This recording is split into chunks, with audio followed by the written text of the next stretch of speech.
анх бол одоо Монгол Ардын нам засгийн газраа байгуулах үед мэргэжлийн засгийн газар байгуулна гэж ярьжсэн хүмүүс ч хүлээлт байсан. За тэр хүлээлтийг бол давж чадаагүй Эрдэнэтийн засгийн газар. Одоо бол бүр давхар дээлтэй гэдгээр ямар ч одоо их хурлаас гаднаас их хурлын гаднаас одоо нэг ч сайд нар яригдахгүйгээр одоо энэ бүрэлдэхүүнийг танилцуулж штэ. Тэгэхээр энэ дээр бол одоо шинэ засгийн газраас танаа намын хувьд хүлээлт ямар байгаа? Яг нь бид бол шаардлага тавина. Ер нь бол жишээ нь энэ бол үндсэн хууль зөрчиж байгаа асуудал да. Яг тэгэхээр яг зөв чигүүргийн тодорхой яамдуудын сайд нарыг бол одоо давхар дээлтэй гэж яриад байгаа шүү дээ. Их хурлын гишүүдээс томилж болно. Ягаад гэвэл ерөнхий сайд нь өөрөө их хурлын гаднаас орж ирсэн учраас тийм. Нас зөв бусад одоо яамд дээр бол жишээ нь давхар дээлтэй сайдар байх шаардлага байгааг л байхгүй. Тэгээ энэ засгийн газарт шинээр бүрдэж байгаа засгийн газар шүүмжлэх зүйл олон байна. Өнөөдөр нөгөө төрийн одоо институт хоорондын одоо тэр хамаарал уруу тийш явчлаа шүү дээ. Одоо үндсэндээ улсын хурлын хяналт тавих ямар ч боломжтой байна. Нэг бол улсын хурлын хяналт тавих боломжгүйгээс гадна өөрөө хууль тогтоох, хуулийн одоо хэрэгжлийг хяналт тавих байгууллага маань өөрөө гүйцэтгэх засаглал руу ингээ бүрэн бүрэлдэхүүнээр яваад орсон тийм. 15 их хурлын гишүүн тэр засгийн газарт орчлоо шүү дээ тийм. Бараг нэг байнга ороод хороотоо тэнцэх хэмжээний хүмүүс яваад орцсон тийм. Хоёрдугаарт бол өнөөдөр уг нь чинь хууль тогтоох тийм ээ гүйцэтгэх засаглал тэгээд шүүх засаглал гэдэг ингээд засаглалын одоо хуурилтууд үндсэндээ алдагдчихж байгаа байхгүй тийм. Тэгэхээр энэ тал дээр одоо бас энэ шинэ засгийн газрыг бүрдүүлж байгаа ерөнхий сайд маань өөрөө одоо бодоогүй юм уу эсвэл одоо үнэхээр ийм гарцаагүй байдалд орчихоо тийм ээ. Би бол тэрийг сайн олж харахгүй байна. За хоёрдугаарт бол өнөөдөр шинэ одоо засгийн газар маань дахиад нөгөө дид сайд нар шадар сайд гэл ингээд албан тушаалуудыг гаргаж штэ. Уг нь өнөөдөр нэг намын үнэлэхүү хэд олонхоор бүтцсэн энэ засгийн газарт бол өнөөдөр дид сайд шадар сайдын хэрэг ер нь байхгүй юм байна штэ. Уг нь энэ чинь уг нь эвслийн засгийн газартай үед байдаг албан тушаалууд байхгүй. Яагаад гэвэл эвслийн эвсэлд байгаа намуудын бас нэг ашиг сорготыг хангах үүднээс тийм намуудын одоо харилцан хамтарч ажиллах биеиндээ хяналттай байх тийм ээ бас тэр хамтарсан мөрөөдөл хэрэгжүүлэхэд энэ одоо дид сайд шадар сайдын оронтой бол маш хэрэгтэй байдаг. Гэтэл одоо нэг намын одоо засгийн газрын үед хин хэнийг хянах гэдэг юм тийм. Тэгээд өнөөдөр жишээ нь тэр дид сайд нарын одоо үүрэг ачаал маш бага байгаа юм шиг надад санагддаг. Харахад л дид сайд нарын тэр Twitter тийм эсвэл Facebook-т л хэрүүл хийгээл явж байгаа юм шүү дээ.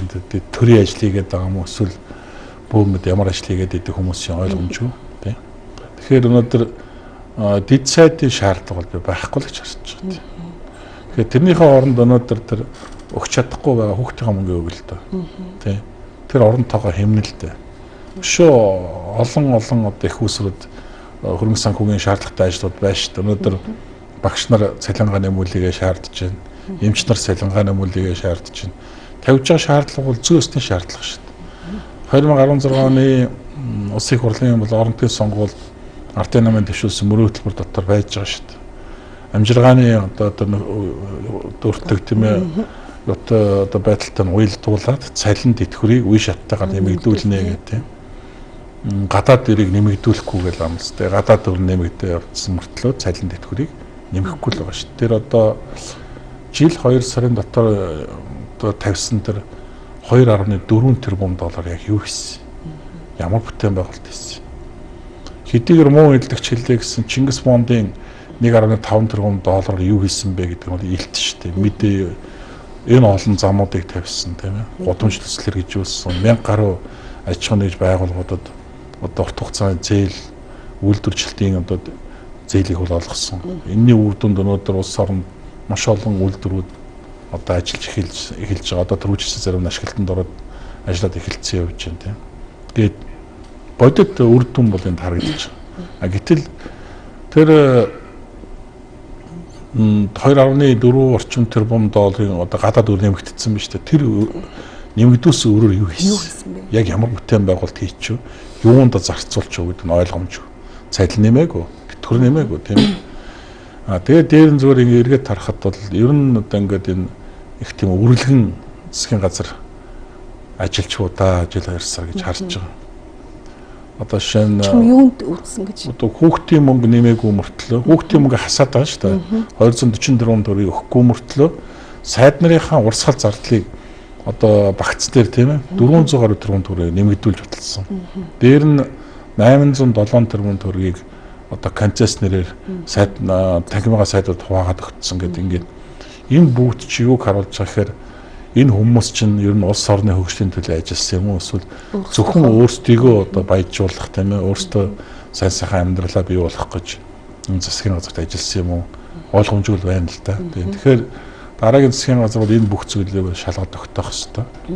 Тэгээд яаралтай энэ одоо Монгол Ардын намын дэвшүүлсэн 2016 онд дэвшүүлсэн Улсын их хурлын орон нутгийн сонгуул орохтой дэвшүүлсэн дээр мөрийн хөтөлбөр хэрэгжүүлэх ажлыг яаралтай эхлэх хэрэгтэй. Одоо үндсэндээ 2 жил гарсан гэдэг хугацаа шүү дээ. Тэгээд 2 жил гарсан хугацаанд тэр олон том зорилтуудыг хэрэгжүүлж чадах уу? Яадахтаа эхлүүлж чадах уу тийм ээ гэдэг юм яригдэн шүү дээ.